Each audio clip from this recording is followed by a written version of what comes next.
breaking that down finally tells us that Davos is losing control over even Bitcoin. The Fed killed all the other stable coins that were out there because those are all synthetic dollars. Got rid of all of them and kept Tether.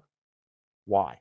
Because Tether actually holds a whole ton of US treasuries on the balance sheet. I believe Tether and Bitcoin are actually intimately a part of and integrated into the entire US repo market at this point. And no one's talking about it. So I want to kind of revisit that. Do you think we've already seen kind of peak Davos, and where do you think we're at in this Davos life cycle? The reason why Gary Gensler, who is Davos through and through, has said no to a spot Bitcoin ETF is because Bitcoin.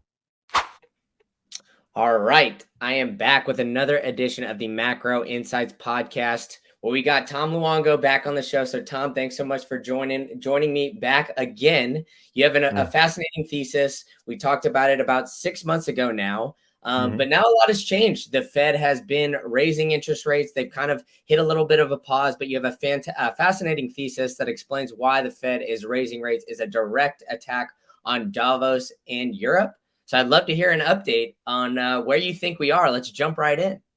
Oh, sure. I think that by the end of this week, we're going to know for sure that that's where we are. I just published this month's Gold, Goats, and Guns newsletter, and in it, I warned everybody to beware the Kalends of October. Everybody's familiar with the Ides of March, right? But for those of us who spent too much time in high school studying Latin, we also learned the rest of the Roman calendar is the Kalends, the Nones, or the Nones. If you've taken Latin, you know that there are no silent letters, and then the Ides or the Ides. Actually, it would have been in Latin. And my argument for this is really simple.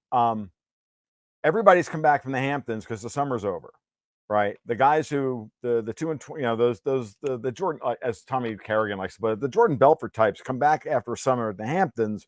They put the white collar and the blue striped shirt back on, they go to work, and they get back in front of their quote screens for real. And they'll wait until the end of the quarter in order to book their profits, do their book squaring, all that stuff. And then they'll start in October and look at the state of the markets and go, okay, it's time for tax minimization strategies for the year, what worked and what didn't, what happened over the summer. And they'll finally look at this thing and go, well, what in the hell's going on here? Now, I say that, and I really thought that things wouldn't get as bad as they've been in the last week since the FOMC meeting, that I might wind up being right a little early.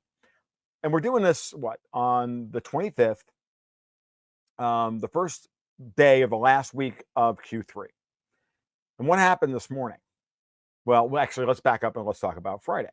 So actually, let's go even further and go back to Wednesday. Or should we go back to the week before Thursday when Lagarde raised rates and then stated, while literally throwing up a little in her mouth because she was so uncomfortable, saying this will be the last rate hike? Well, that's nice.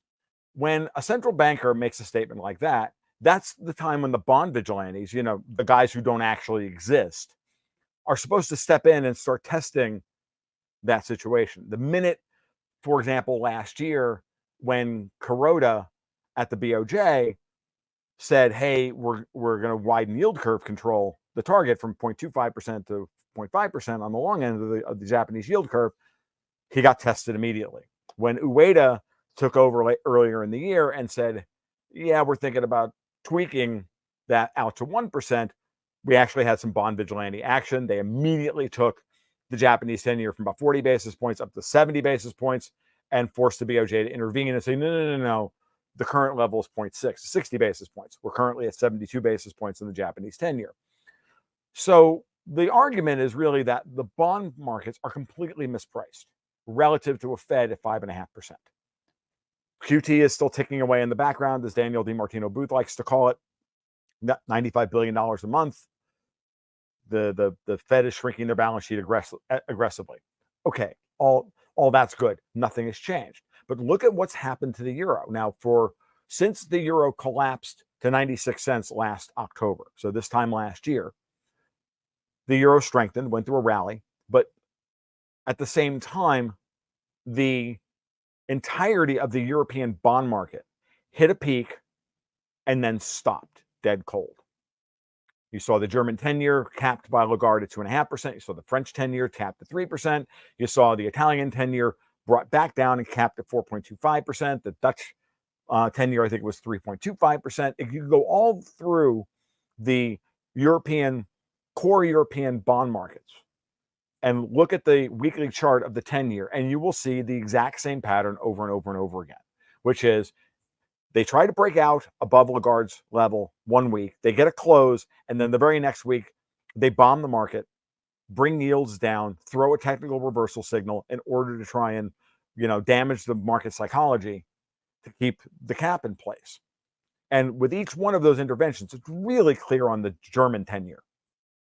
With each one of those interventions, the first one, bombed the market and held it in place for about 2 months. And then Kuroda came in and changed yield curve, changed the parameters in yield curve control. And then every one of them since then, and there's been about 6 of them, the effect has been less and less and less. It's like the old argument about, addictive substances, heroin and whatnot. It takes a higher dose in order to get more of an effect. So slowly but surely, as Powell has created certainty in the bond trading market that he's not bluffing about higher for longer and about keeping interest rates high for as long as he can get away with it and doing QT, eventually they're like believing him. And I went back and the last time we spoke, I guess would have been in April or March or something like that, but it was in February when I said there was at the February meeting where the bond market finally believed Powell that he wasn't going to just pivot at a moment's notice, because it was at that meeting where he only raised by 25 basis points, and the market still was like, oh my God, he's serious. And I was like, dude, go 50 and just rip the Band-Aid off and make sure everybody gets the message. Now we're at that inflection. We're at that moment where all of this yield curve control that Lagarde's been doing, Yellen's been helping her by selling more 2s than 10s in order to keep the supply of 10 years, US 10 years tight, in order to keep the yield curve as inverted as possible. That's been going on all year long. And Yellen has, been doing that for a variety of reasons, some of which can be explained by domestic policy concerns, fiscal concerns, rising interest on the debt and, interest payments on the debt and all the rest of it.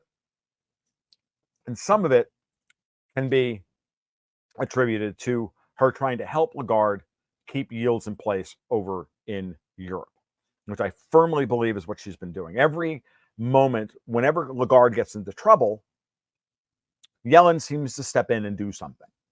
And usually does something, and she's been trying to do drastic things. And the most drastic one was her visit to Beijing in July on the eve of the NATO summit. Now, I wrote about this and I talked about it extensively. And it just became very obvious to me when that happened that in the response, that's when the dollar got, shellacked right on the day before the NATO summit started. And the Chinese clearly came in and started selling dollars and selling, and buying some treasuries, I believe. And the TIC report finally came out this month and proved that they were doing it through Hong Kong, by the way.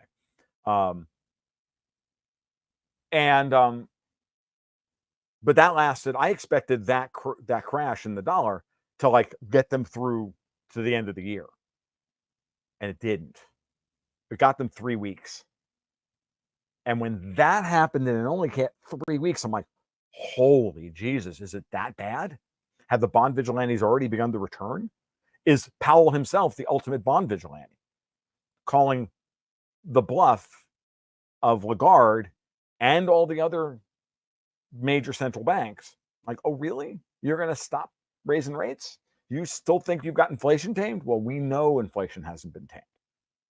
And the reason we know inflation hasn't been tamed is because oil, thanks to the Russians and the Saudis, is at $94 a barrel, or it's down to 92 this morning. But it's going to throw.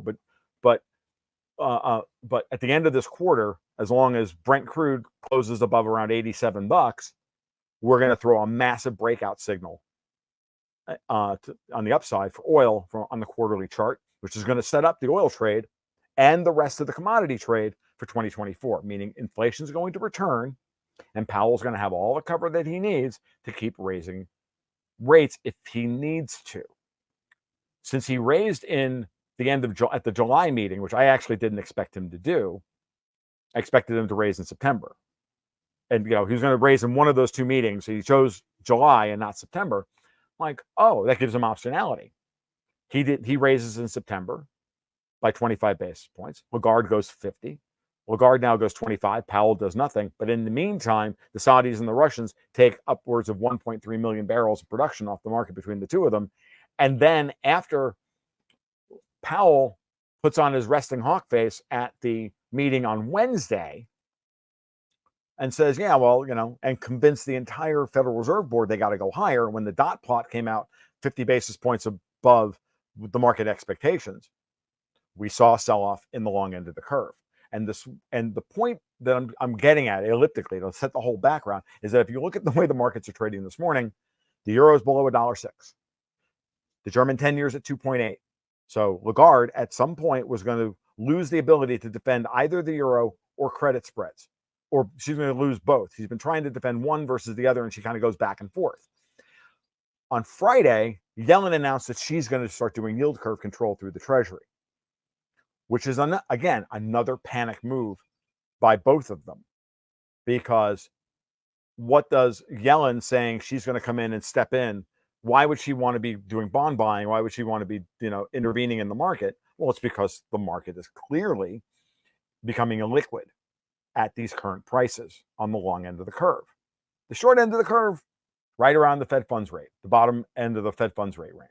But the long end of the curve, inverted by 70 to 80 basis points.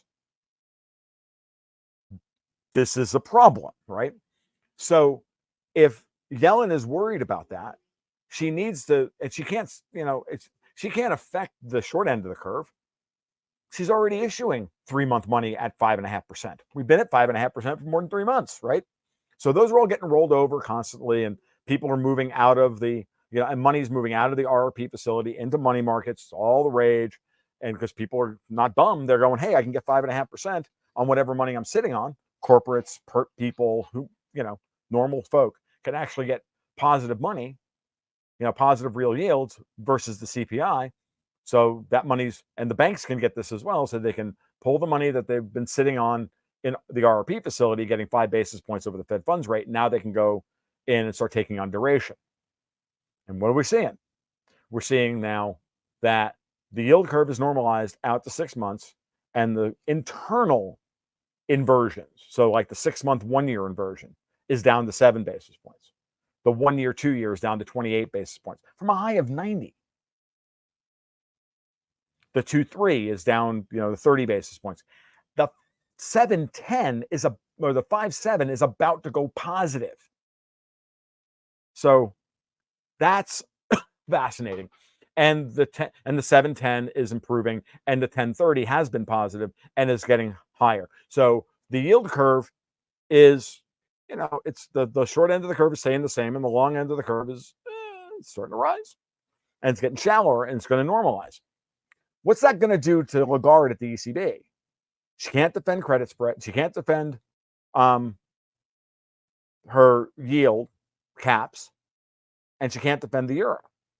Why can't she defend the euro? Well, because she has to buy, because the Eurozone needs to buy energy. And energy is expensive. So inflation is going to come back, and the bond vigilantes, I think, starting this week, but I could really blow open a week from now, and the beginning of Q4, when everybody starts setting up their strategies for 2024 and tax minimization strategies for Q4. That's when I think we could have a massive shift. I may be wrong about this, but it's something to watch, the way the market trades the first week in October. That first night could be very, very interesting, because the Bank of Japan is going to have to intervene at some point. The yen's at 149. 150 is their limit when they always come in. The Nikkei, and that'll just be a rotation out of overpriced Japanese government bonds, and the Japanese investors will move into the Nikkei, which is why the Nikkei is still trading above its breakout level, around 32.5 or something like that. The Dow is beginning to decouple from the European bond markets. It's up today, or was up slightly before we started recording, while the German DAX was breaking down and throwing a reversal signal. I didn't look at the Euro Stoxx 50, but I did today. But yesterday it was trading 9 points above that same reversal level. Again, these are quarterly reversals. These aren't like daily reversals or weekly reversals. These are quarterly reversals, which means the new trend is in place. European stocks down, the euro down, bond yields in Europe up, U.S. yields up, and U.S. stocks flat to slightly positive. And Japanese yields have got to go up as well. The dollar is eating, and to give Brent Johnson a shout out here, the dollar's eating everybody's lunch or drinking everybody's milkshake. But it's not as simple. And I like Brent. I just had him on my podcast a couple of months ago. I don't think it's as simple as that, but it is, the core of it, which is that when you have a Fed that is actually willing to not act like the central bank of the world, but act like the central bank of the United States, this is what it looks like. And this is what I said Powell needed to do 2 years ago. And then when he first raised the $2.5 trillion into the RRP facility in 2021, I had to ask the question, why would he be doing this? If he was just another globalist, he wouldn't have done that. So then you have to start to ask yourself, oh, so he started tightening before he started tightening. First, you tighten the money that actually flows, the marginal M0 of the global, offshore dollar markets. Then you start raising interest rates. And then you start shrinking the Fed's balance sheet. And I think that, I hate to sit there and, bust my hand, patting myself on the back or nothing, but that's what I said he should have done back then. And I'm like, well, if he's a sovereigntist, that's what he's going to do. And then he did it. And here we are 2 years later. And now you can clearly see that the Treasury and the Fed are complete odds with one another. Yellen is still working for the people who put her in power. Lagarde is hanging on for dear life. I'm starting to see stories in the financial press that are beginning to state this because they can't avoid it anymore. And I note that no one is talking about Powell needs to pivot. Well, they are. They're still saying it, but they're not saying it with a whole lot of conviction. So that's where we are. Yeah, I mean, you're right? I mean, it seemed like at the beginning of this year, everybody was going to be calling for a pivot at some point this year. They pushed it back till next year. Even late next year. I think it's over there. They've pushed back the predictions to over a year from now, as we're recording this. And then, it seems like they're kind of at odds with, the Federal Reserve obviously tightening and kind of continuing to go there. But at least, it's some potential from like geopolitical conflict. So, with this, it seems like it's kind of like a monetary war that we're almost kind of embarking into. So Yes. How do you, I guess, see this playing out? Do you see it kind of like that in that sense where, the U.S. is kind of a string to pull is like the monetary policy, where maybe BRICS or some of these other countries, their thing to pull is more on the energy front. And it seems like that's kind of like how they're attacking everybody else. So how do you see all this playing out? And, is it time to kind of buckle up for a potential of a World War III? Well, let's break. There's a lot to unpack there. Let's start kind of at the beginning of this. When Powell first started to tighten, and someone reminded me of this the other day, so I'm going to bring this up. One of my patrons reminded me of this. I guess because a year ago or a year and a half ago, I was saying this when Powell started to tighten. I said, if I'm right about this, you got Powell on the one side tightening money. You got Putin on the other side tightening the energy sector, commodity sector, the flow of commodities. And the ECB's in the middle because they're dependent upon dollars and they're dependent upon oil. And then all that has to happen is pull. And then you take the rag doll that is Christine Lagarde and you rip her arms off. Like Powell on one side, and then Lagarde is trying to she's not even the flag in the middle of this tug of war. The Fed and Powell, and I don't know that Powell and Putin, I'm not even suggesting that they're coordinating behind the scenes. What I am suggesting is that every time Powell seems to make a move that is definitive, Putin supports him through the energy markets. Now, he does it for his own reasons. And certainly he's no fan of the United States. But at the same time, because he shouldn't be, he's at war with the United States. So the way this plays out is that the tighter this noose gets around Lagarde, or the more they pull in opposite directions, at some point the EU either has to break or they have to sue for peace, right? Which is part of the reason why you'll note that there's a lot of fracturing about Ukraine now. And it's coming, interestingly enough, from the corridors I would not have expected it. It started with France, and to a lesser extent, Germany, right? Macron complaining about, U.S. LNG prices, and, maybe we should rethink, let's get everybody to the table. Maybe we should talk about, some kind of, ceasefire, yada, yada, yada. And that was Macron about 4 or 5 months ago. Now, Zelensky's completely worn out his welcome with the Poles. And the Poles have been aligned with the British in trying to start World War III from the beginning. Alex Craner and I did a podcast right after the Nord Stream 2 bombing. And, our spidey senses went off. And we both said, look, Alex is very famous for saying all roads lead to London. He's not wrong about that.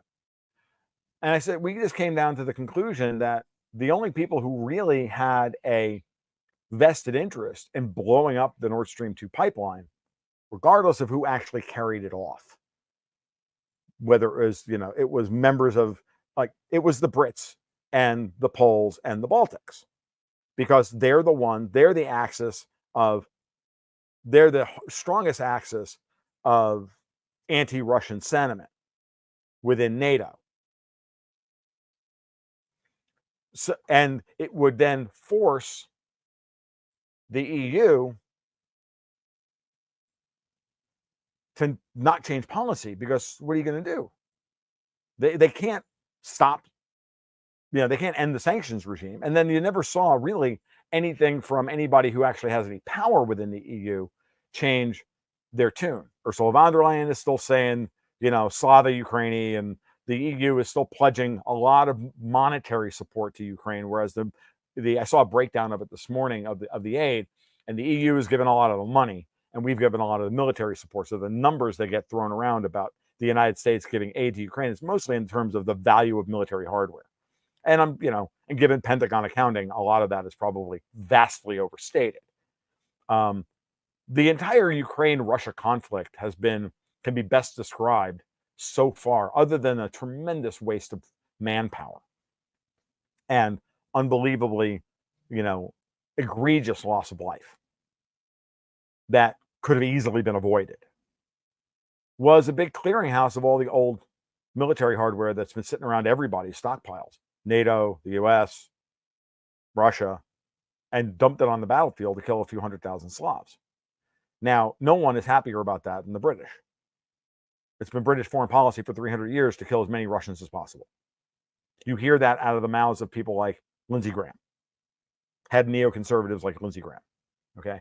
And that's who Lindsey works for. Lindsey doesn't work for Davos. Lindsey works for the Brits. Okay. So the potential here is someone has to make a counter move to all of this stuff. And what's that counter move? Well, the counter move is to accelerate and escalate the war in Ukraine beyond the point of no return. Something that Putin has been trying to avoid since this thing began, or even been trying to avoid it for 8 years. So, sorry, I dropped an ash right on my laptop, and that needed to go away.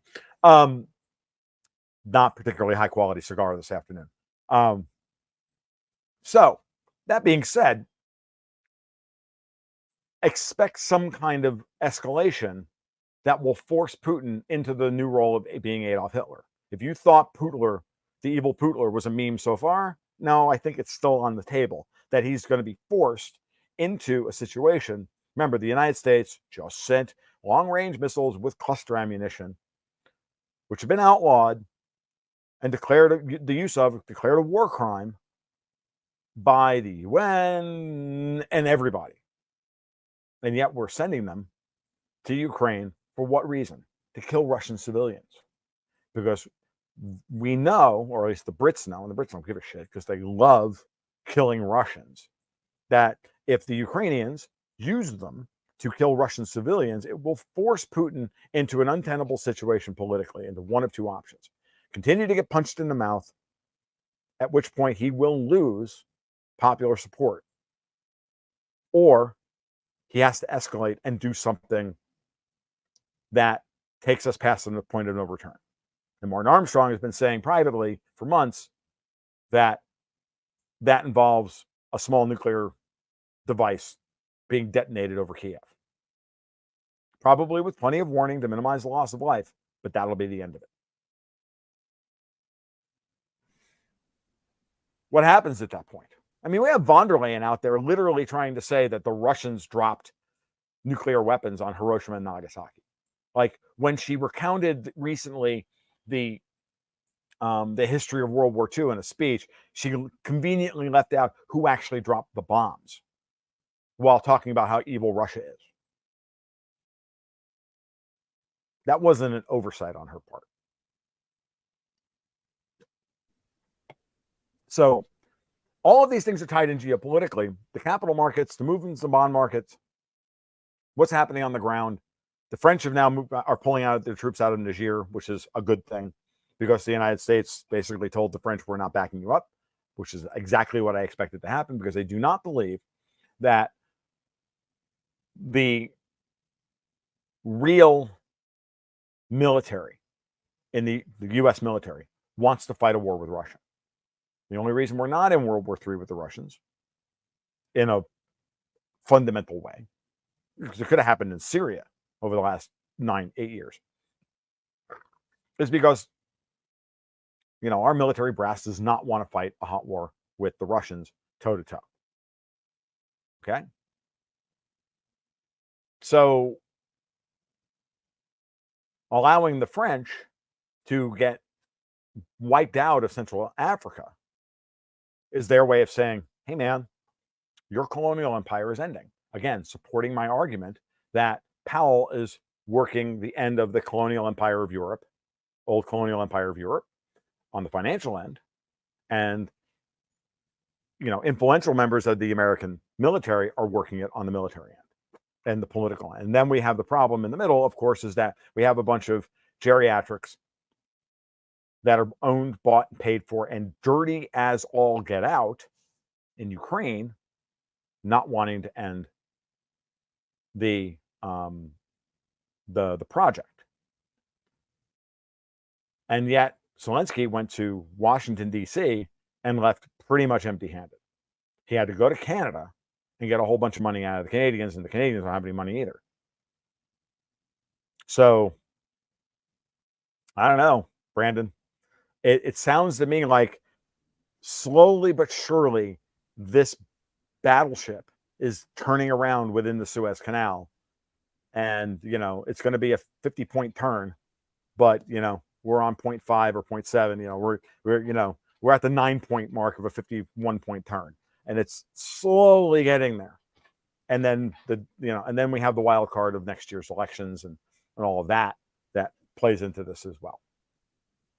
Yeah, I mean, it is really interesting, right? I mean, like you said, the Ukraine tried to come to the U.S. It seems like they didn't really get much or what they wanted. And so they went up to Canada, who, kind of welcomed them with open arms, so to speak. And so, yep. I mean, what do you take of that dynamic of, I guess the U.S. kind of almost trying to take a step back as we've been sending so much money and everything like that. At every turn, it seems like to the Ukraine, we kind of, took a step back, and then now Canada is dishing it out. Like, is that all right? Go ahead. Well, no, I was going to say, it's not hard to figure that out because Chrystia Freeland, the assistant prime minister, is a Ukrainian hardcore. She's just the Canadian version of Victoria Nuland. She was placed there on purpose. Okay. That's why she was put in power. Look, Trudeau is the figurehead. Freeland runs the show in Ottawa. So It's the same way that Olaf Scholz doesn't run Germany. Annalena Baerbock and Robert Habeck of the Green Party, they run Germany, at least until they're, until that coalition falls apart. But Scholz tried to, unwind that position, and he got thrown down the stairs when he had showed up a couple of weeks ago with an eye patch. Like every time these guys try to get out from underneath their, their obligations to the greater power, you ever notice how they all wind up with a big cut above their eye? That's because it's like we paid a large Mexican $50 to throw you down the stairs. Harry Reid, Mitch McConnell, John Roberts, Olaf Scholz, it always happens. John McCain, like, this stuff's not hard. It's just mafiosi tactics. It would be a real freaking shame if, your daughter, decided to, walk off of the edge of a 50-story building. I didn't say anything. I didn't do anything, but it would be a real tragedy if you know what I mean. Like, come on. Like, I'm just Italian enough to, understand how that works. I'm just Sicilian enough to know how that works. I'm mostly Italian, a little bit of Sicilian. So, I mean, and I'm from New York. Like, I get it. Like, it is what it is.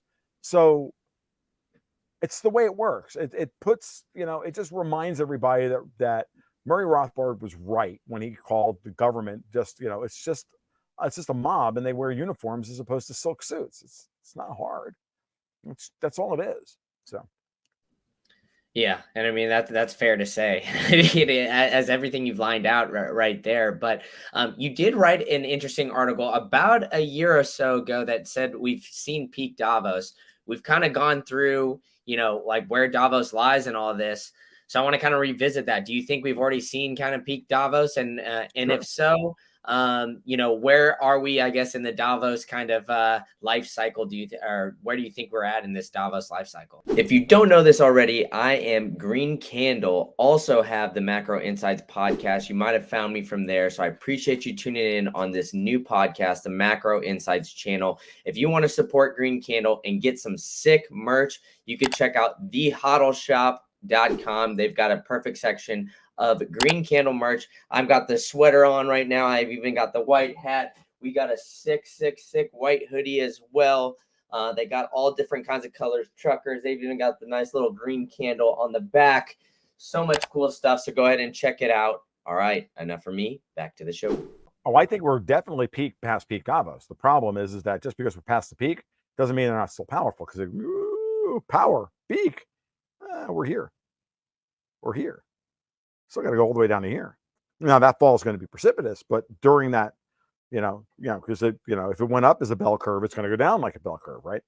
And I don't think it's a particularly shallow sloped bell curve. I think it's pretty, so especially, or at least it's asymmetric. It took a long time to build it, and then it's going to fall off. I think it's going to fall off quickly. And the key is understanding that they don't have the monetary control of the United States, and therefore they're going to lose political control over the United States unless something happens to the way the Federal Reserve is chartered. So all the libertarians in the audience stops chanting "end the Fed," at least until 2030. We can go back to chant, because the Fed is the best asset you have to stopping the worst situation, which is that we wind up with something worse than the Fed. The Fed is terrible and it isn't any good at what they do, but they have an unbelievable power that no one else has, which is they can control the value of dollars. And dollars are the means, and the levered up global dollar system is the means by which all of these terrible, plutocrats that I like to call Davos are trying to enslave us with. Central bank digital currencies, 24-hour surveillance, or to make it simple, Minority Report but with more Germans, right? So, like, we don't want that. And if it means that we have to, we have to put on hold our criticism of central banking as an institution, we can do that, because we should be thinking strategically and not doctrinaire philosophically. We should always be thinking strategically. How do we get what we want? What steps do we have to go through to get what we want? And that might mean, getting your hands dirty, shaking hands with the devil for a little while. Sorry, it's just the way it is. Doesn't mean you have to, like central banking. You can hold those two positions at the same time. Philosophically, I'm against central banking and I want sound money and all the rest of it. On the other side of it, well, the central bank our central bank may be our best ally in this. It's the same way of looking at the U.S. Civil War from the perspective of global politics of the time. Like the U.S. Civil War, if you're a libertarian, or if you're American, if you believe in states' rights and you believe in the founding principles of the Constitution and everything else, the South was right philosophically. The North was acting tyrannically, absolutely. And there's no argument. The Tariff of Abomination was wrong. All of that stuff. It was against the initial compact between the states and the Union. But like today, because today is a clear example of a same thing, the division between North and South was being stoked by the old colonial European powers in a divide and conquer strategy. Divide the United States and then conquer it later. So while, yes, Lincoln was a tyrant, sure, out of context, he was. No argument. And yet, the North winning the Civil War, or what we like to call down here the recent unpleasantness, was right in a historical context to get us to where we need to go, which is to truly be able to extricate ourselves from overseas political and monetary influences. When you take the 250-year timeline of the United States and realize that the Declaration of Independence is a nice document, but it was just a declaration. It didn't actually achieve independence. Neither did the War for Independence when Cornwallis surrendered at Yorktown. We then wound up fighting the War of 1812, 23 years later. And then we wound up fighting the Civil War internally 48 years later. And then we wound up adopting Britain's foreign policy 50 years after that under Woodrow Wilson, and adopting an income tax and the Federal Reserve and LIBOR and the direct election of senators, turning the Senate into the House of Lords, as opposed to something that would, what it was originally supposed to do, which was advocate for the states versus the people.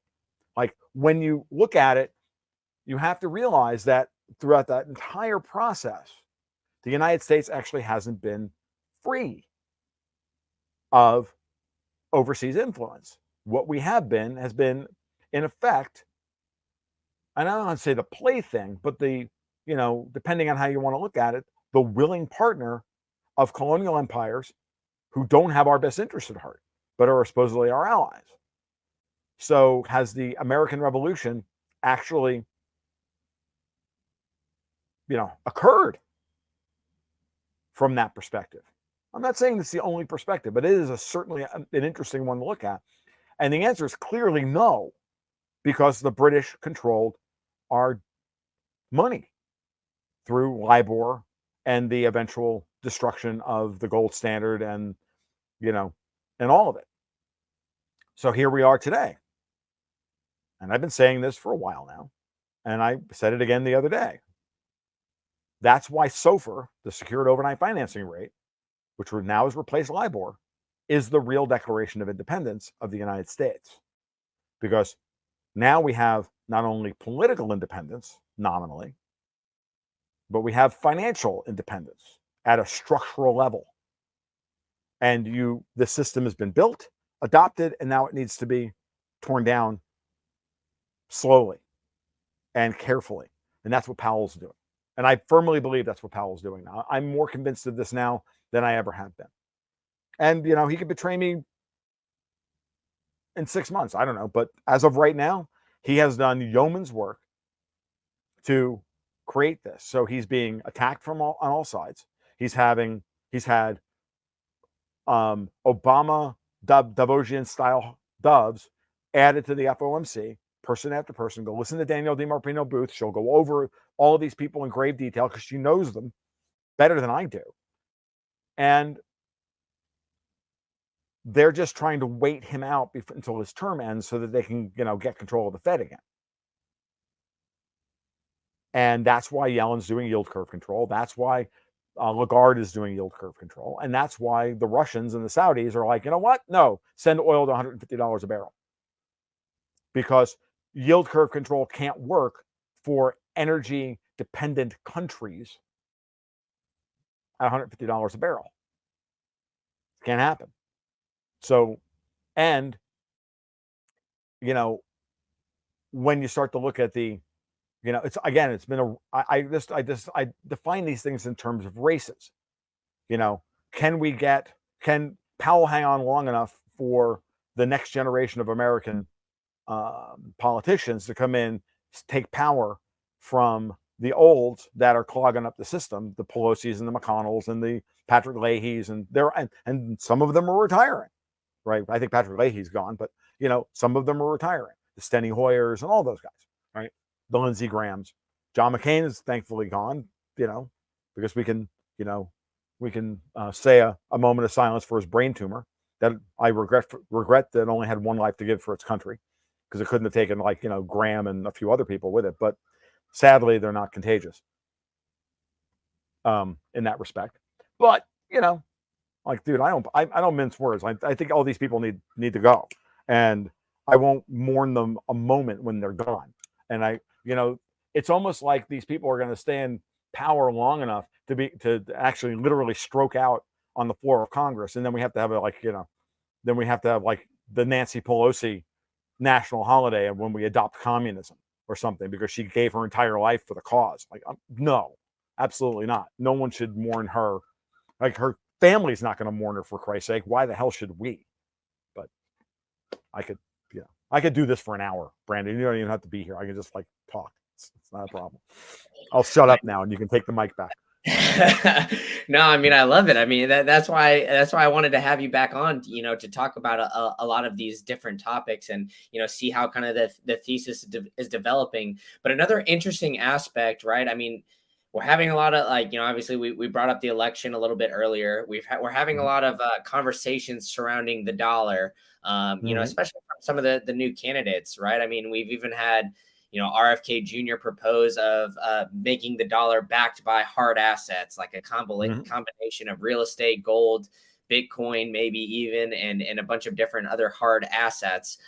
So, I guess, do you take that as almost another attack on the Fed, where, the president is almost trying to, I guess, take away the monetary policy power from the Fed? Or, what do you kind of make of all of this, proposal and talk around fiat currencies? Because it seems like it's a lot more in the news now, especially with this election coming up, than it was 4 years ago. No, actually, I think it's part of the process. I think Martin Armstrong's talked about this a lot. And again, as a doctrinaire Austrian who hates central banking, I give Martin a lot of credit for. I don't always give Martin credit for Socrates and all that, but I do give Martin a lot of credit for just understanding, how global capital flows and all of that. And so here's one. I think he's right in saying, look, the Federal Reserve's original intention and design wasn't fundamentally bad. I disagree with him about that, but it's certainly better than the way it operates now, which is originally we should have 12 regional interest rates. We should have 12 regional banks that regulate the banks in each of the sectors. We should have internal competition for capital within all of the areas of the country. That's the way it should be. He's right about that. And that the Fed should stick to its mandate of just supplying elastic money to the banking sector during moments of crisis in order to keep the system liquid, keep the banking system liquid so that people can still go to work, get access to their money, buy gasoline, buy food, and all the rest of it, while the banking sector works out its excesses. If the central bank did nothing but that would be great. The Austro-libertarian critique is that it will never hold that line, which is why, and the Fed was always destined to become the thing that it's become. Great. I also get that. But now that we've reached that peak of kind of Fed power, and it's the peak of its ability to impose Keynesian bass-ackwards economic arguments, and it's not even Keynesian anymore, but kind of Keynesian, because even Keynes would be like, what in the hell are you guys doing? Now, like I said, I'll talk about Davos. Have we reached peak Fed? Or at least we've reached peak modern Fed, where it can take over the entire and become the monetary system. I think we've reached that point, especially with a guy like Powell, who's saying, no. We can go back we can roll the Fed back in many ways, or begin to roll the Fed back in many ways, to something closer to its original intended design. SOFR, I think, gives us, in a very long-term sense, the opportunity for that to take place and have the Fed funds rate effectively go away and be replaced by SOFR, the SOFR futures curve, and how it trades, regionally. I think it's possible that, what we should be pushing for as, good Austro-libertarians, because remember, there's the libertarian Hippocratic oath, do as little harm as possible to the people who are actually getting screwed by this system. Oh, by the way, it's very important, all you libertarians who are chuckling and collapsitarian out there, just tear it all down, burn it to the ground, and hey, okay, so put on your best Heath Ledger Joker face and play the game. No. That's wrong. Bitcoin doesn't solve this. FYI. It may eventually, but it doesn't solve it now. We should be pushing towards that. And I think people like RFK bringing back up what his uncle wanted to do, which was to make sure that we didn't go off of a hard money standard, which is my argument is, I believe that's the main reason why he was killed. I think that that's a very powerful argument from him because it's literally dovetailing into how we as a country get out of the looming debt crisis that's out there. How do we maintain real positive interest rates, right? And non-zero interest rates with all these unfunded liabilities, and pay everything off and still keep interest rates at a level high enough to properly or come close to properly pricing risk, right? Without going broke, without defaulting on the debt, because that's our superpower. Well, you got to do that by throwing gold out on the yield curve, right? And so you remonetize gold effectively. Remember, RFK actually took my talking point and talked about it.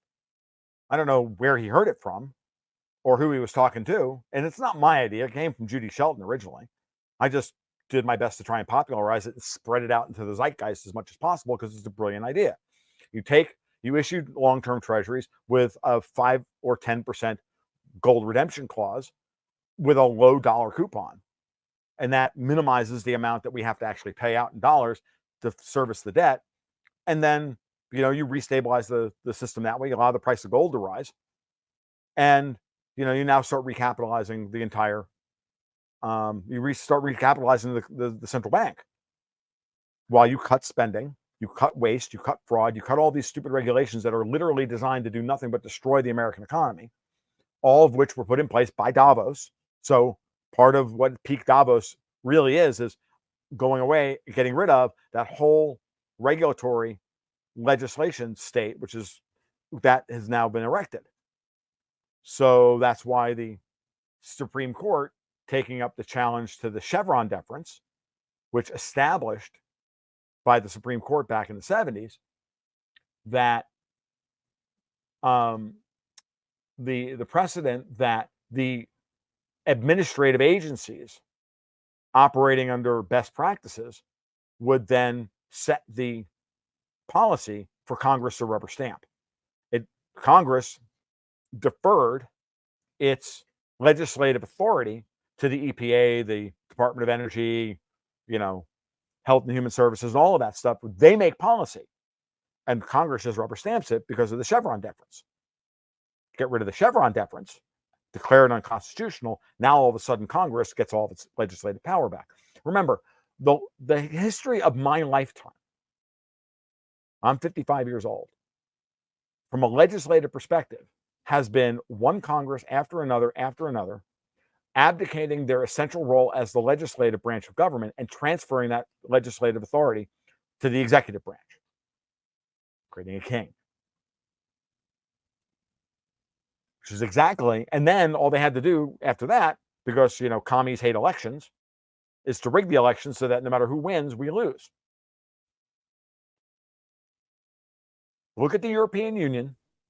Look at the way the European Union is designed, and then tell me there's one shred of actual, honest to God popular input into EU dictates. Bupkis, zero. It's designed to make sure that populism can't happen, because to these people, populism is a 4-letter word. Yeah, I mean, you're definitely like lining it all out, and it makes a ton of sense. Potentially to get back to a hard money standard, but it Sure. seems like it would be pretty difficult to implement, and something that probably couldn't be turned into one kind of I guess election cycle, so to speak. So like if RFK were to get in, I guess, and his proposal were to kind of go along this route, it's interesting because he's a part of the Democratic Party who's been pretty outspoken about Bitcoin. A lot of people against that. And it seems like they kind of, I guess, like to have that kind of governmental control over that monetary policy a little bit more than maybe the Republican Party or the Libertarian, the other sides of things. So I guess what would you make of all that if RFK were to potentially get elected? Is it even possible to do what he's saying? What's up, everybody? It's your boy, Brandon, the brains behind Green Candle. Thanks for checking in this new channel I've got here at the Macro Insights podcast. You can help support me and check out new content that I'm bringing out in short form on different social media channels at Green Candle IT on X, on Instagram, and on TikTok. So be sure to check me out there. And if you want to follow me personally, you can. I got it all on X at bkeys1010 and at Instagram at keys_open_doors. So go ahead and support your boy. All right, enough from me. Back to the show. But he's not going to get elected as a Democrat, and he's not going to get elected. They're going to freeze him out, and they're going to force him to run independent. This is going to be a replay. I've been thinking about this since 2020, or even just early 2022. This is going to lay out like the 1980 election.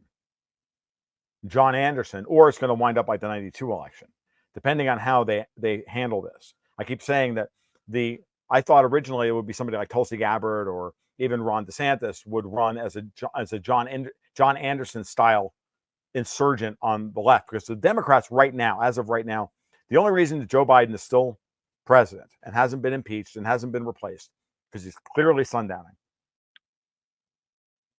is because they haven't decided on the line of succession yet. Hillary wants back in. The Brits want a neocon on both sides so that they win. Davos wants what they want, blah, blah, blah, blah, blah. There are at least 3 wings of the Democratic Party right now. And they're losing the core of the party that they lost in 2016, which allowed Trump to come to power. Right? They're losing Hispanics and blacks. They're losing the soccer moms with all this, with all the LGBTQI BBQ sauce stuff, right? They're losing that. They can't win without the soccer moms, right? So they'll allow Trump to run if they've got it buttoned up on the other side, because the soccer moms will still just reflexively vote against Trump. But at the same time, they'll freeze RFK out regardless. They've already effectively said so. And with the superdelegate system within DNC, there's no way that RFK could win all the states and still lose. Like, it's just ridiculous. So I think he's going to wind up being the John Anderson figure that steals votes, the Democratic candidate on the left, which is why the neocons are putting up all of their, it's all just neocons across the board and then we put Trump in jail, they're thinking. And then we either have Nikki Haley, H-1B Obama, Vivek, or God's forbid, Chris Christie, Mike Pence, whatever. All those people they're all rotten and they're all terrible. But that's their plan, so that you split the left, you have RFK run like that, and then you neutralize Trump. But they may not be able to neutralize Trump, which is, why is the WAPO, the Washington Post, publishing a poll that says Trump is beating Biden nationally by 10 points? If that wasn't a push poll, I mean, the Washington Post works for the CIA, and the CIA works for MI6, and MI6 works for old British neoconservatives. So, again, I've been saying for years that there's the neocons, the Anglosphere neocons, and the old colonial Europeans are not the same people. They have acted in concert when they were winning. They are no longer winning. Now they are clearly split. So now the question is, that's what they're hoping for. They can force RFK into the maneuver to run independently. He runs as independent from the left, ensuring that the Democratic candidate, whoever it is, doesn't win.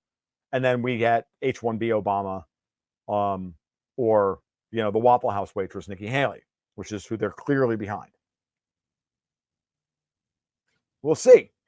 If so, then they win. And then we have World War III regardless, because, we just put it off for another year. If Trump is able to survive all this and not wind up in jail because, legally he's an idiot and he can't keep his mouth shut, I don't know. But there's clearly nothing coming from the right. The bigger problem for the Democrats, as my friend and partner Dexter White and I talked about the other day, when I was I was laying this exact thing out in a conversation we were having. And he said their bigger problem is that they could turn RFK into Perot. And then they don't have an answer. Because what if their plan is to put up Kamala Harris in order for Harris to lose to Haley, and then Harris turns out to be just shrewd enough to have just enough freaking game to take the best offer? Why do you think they're trying to sideline her? Then it becomes an interesting story, because I think Kamala Harris, while she may not be the sharpest tool in the knife in the drawer, she is shrewd when it comes to power. And she's on Team Harris. She ain't on Team Obama. She ain't on Team Hillary. She ain't on Team Davos. She ain't on Team Neocon. She's on Team Kamala. So, again, I don't have a prediction here. I'm just laying out what I see are the elements. You figure out what's going to happen. But the landscape as it stands right now is that they may wind up having to go with Biden, because they don't have a choice, because we're less than 3 months away from the primary season and no one's declared. There's no, what are they doing? They can't raise money. Trump is raising money left and right. And if they put him in jail, he'll win the election from jail if RFK turns into Perot. And then he pardons himself, walks out, has a Diet Coke and smirks at the camera, and then it's just hilarious.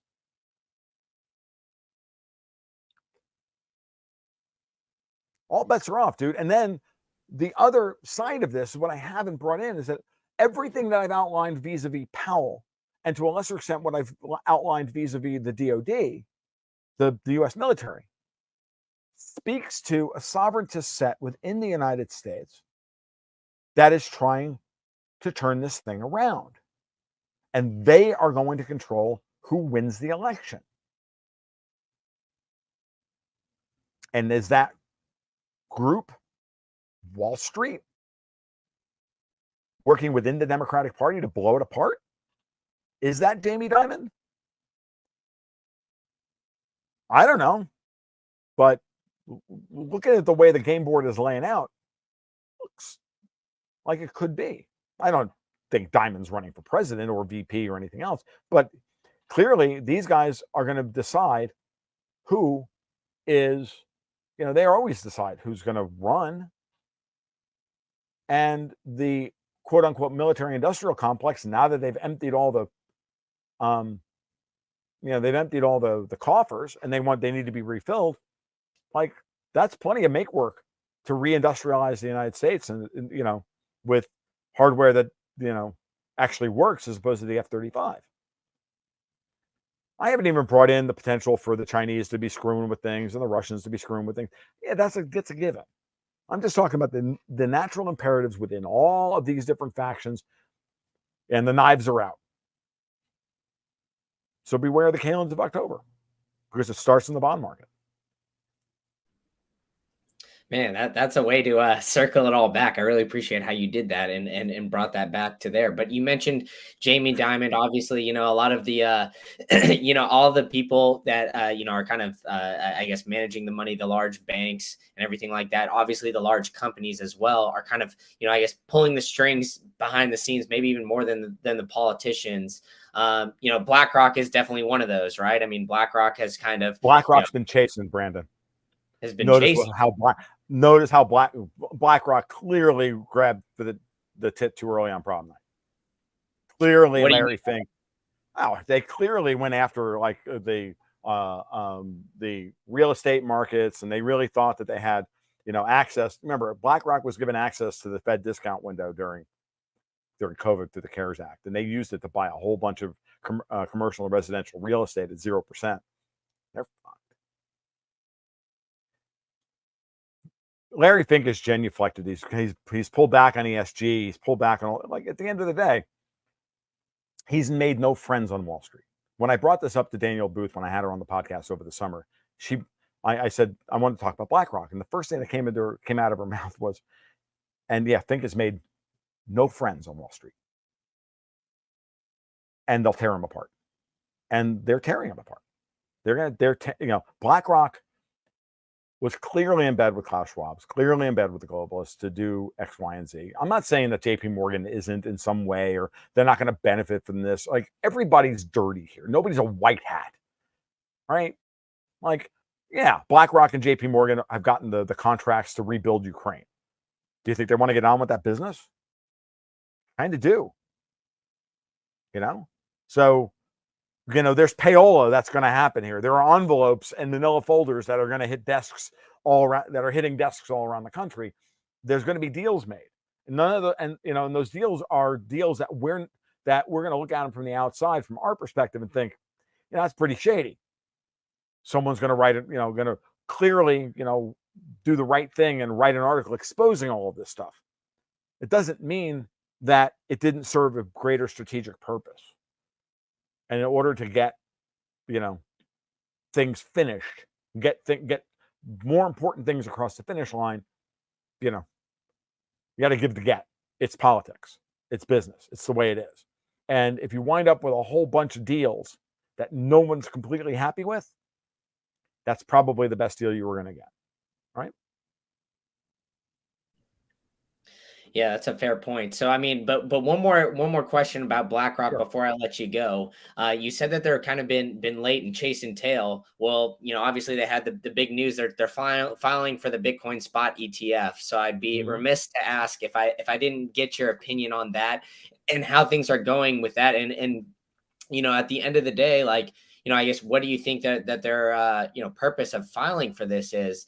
Are there any potential, I guess, attacks that we should be cautious about? Or do you think, it's another kind of case of BlackRock just kind of, I guess, trying to catch up? Maybe. So Vince Lanci and I just published a podcast, episode 154 of the Gold, Goats, and Guns podcast. I really do recommend everybody listen to it. It's mostly Vince's ideas. I help prompt him. We go through the whole thing. We sandbag the audience because we both know what we're talking about. But it's important because it's a very complicated thing about how we're seeing capital controls go up around all the high quality hard assets, gold, silver, and you can include Bitcoin in that. The reason why Gary Gensler, who is Davos through and through, has said no to a spot Bitcoin ETF is because Bitcoin is potentially a reserve asset, just like gold is. And because of that, like GLD and SLV, if BlackRock and possibly even Grayscale GBTC being turned into an on-chain settled physical Bitcoin ETF, these are Bitcoins that are not going to ever leave the United States.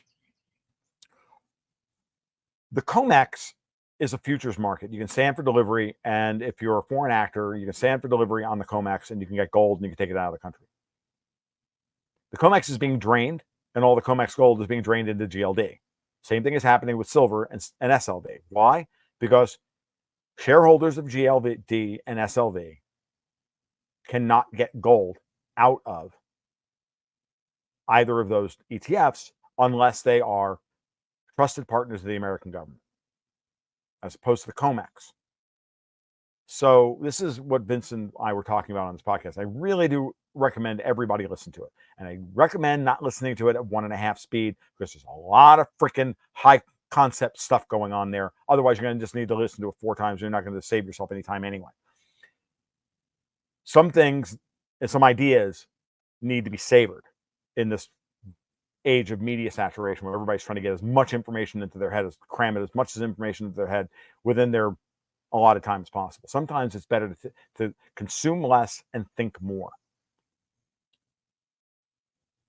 A BlackRock on-chain settled ETF for Bitcoin could be their get.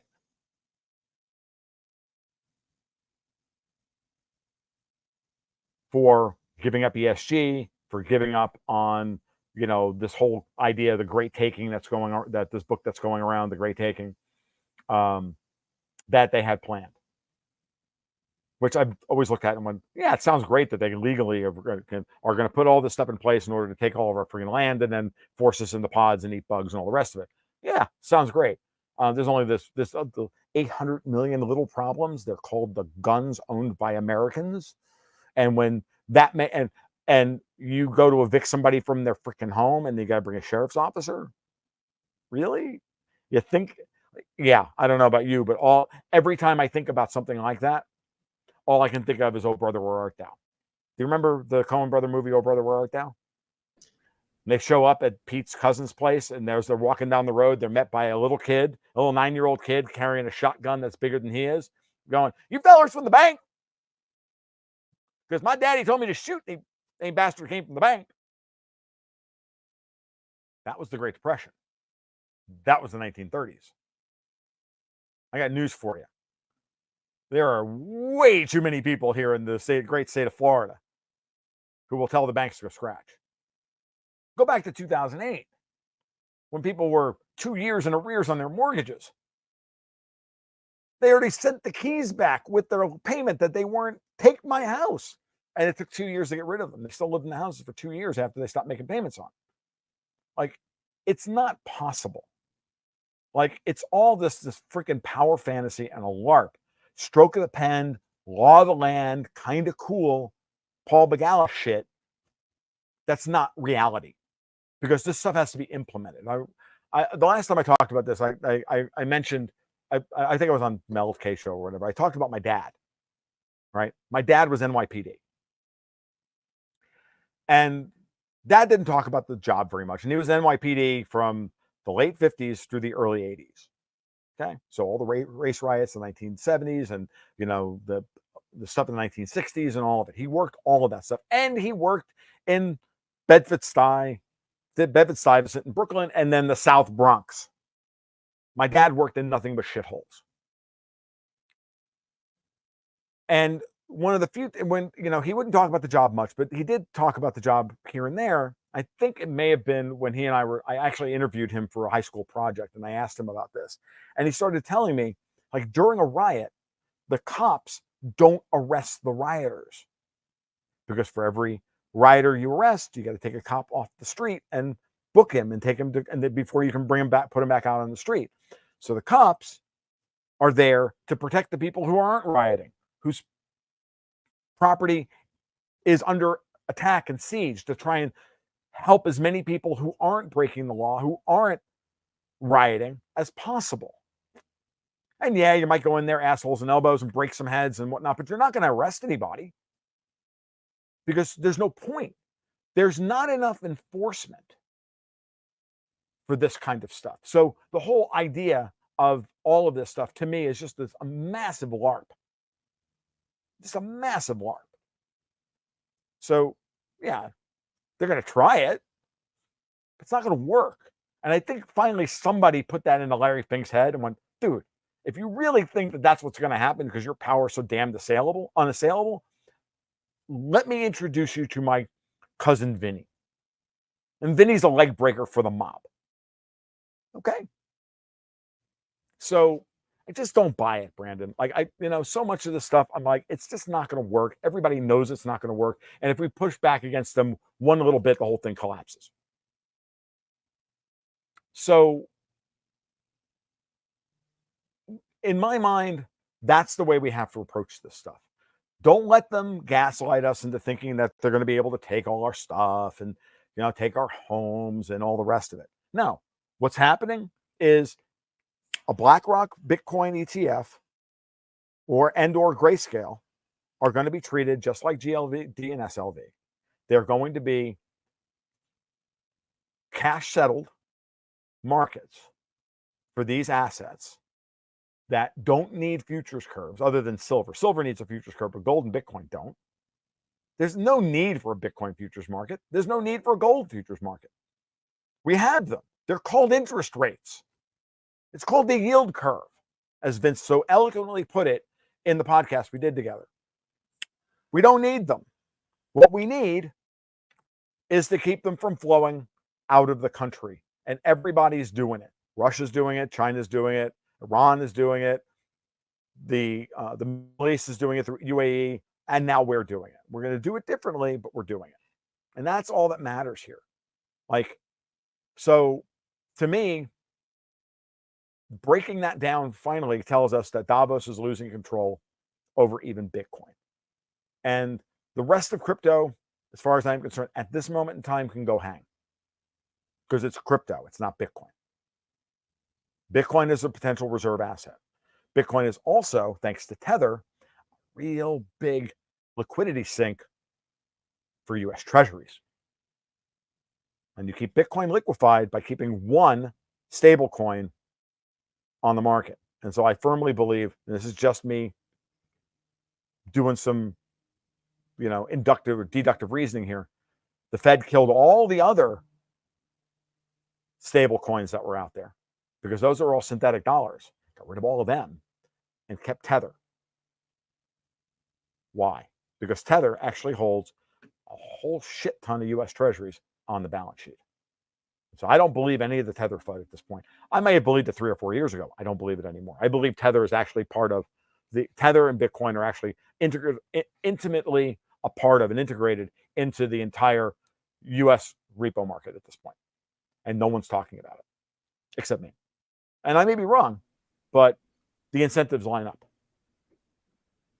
Yeah, I mean, I could definitely see that. And I could definitely see where the incentives kind of lie as well. But, you've been very generous with your time. I feel like I could talk to you and we could have like a 5-hour podcast or something here, but I want to cut it short a little bit just so we can have room for another conversation, maybe 6 months or a year down the line, and we can check back in on your thesis and how things are going, especially maybe coming up on election time, we'll have you back on. But Tom, you've been very generous, of course. So tell everybody where they can find all your stuff. And obviously you've mentioned, a podcast episode. I'll link that in the show notes.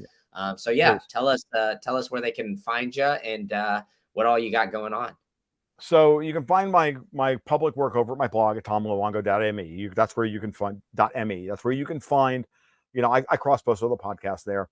You can find a link to the Patreon, which is where a lot of the content that I actually produce on a regular basis now is kind of behind the paywall because my patrons take up, they get paid first because, well, they're paying me. That's where you get the biweekly market reports, which are both a technical analysis and regular rant about the issues of the day and how that all is playing out in the capital markets. We do those every Wednesday and every Sunday. I usually do at least one private blog post a week, trying to go over some of the other stuff that's going on. That shows up as public blog posts in some form or another later on. You can follow me on Twitter at TFL1728, where the worst version of me will show up guaranteed every day because, by God, it's too much fun. And then, of course, I just pimped the Patreon at Patreon/Gold Goats and Guns, where you can sign up for the market reports, a private discussion server, and the monthly newsletter, which is where we put a portfolio together to try and make sense of all this. So that's what we do. And it's mostly for retail investors. I mean, I talk high concept a lot, but we do try to break it down into brass tacks when I'm asked to remind myself, hey, dude, you go over the primitives because there's a lot going on here. And I'm doing a better job of that as I go along. So there we go. Yeah, and it's all great stuff. So I definitely recommend checking it out, and check him out on Twitter too, because Tom's always posting some heat on there. So Tom, man, thanks so much. Appreciate it, Brandon. Thank you. Have a great afternoon. Thanks for tuning into this episode of the Macro Insights podcast, where I am bringing you the latest and greatest in the macros, traditional finance, stocks, real estate, all that, all these great guests, so you can be the most up to date on everything that's going on in the world. If you enjoyed this one, I've got another one cooking for you. So you can click on this right here and you can go to the next episode immediately. Or if you're looking for some more Bitcoin related content, I've got a channel right for you. It's my other channel, Green Candle. So go ahead and click that. All right. And if you found value in this, smash that like button, hit that subscribe button, tell a friend to tell a friend. All right. Enough from me. See you at the next one.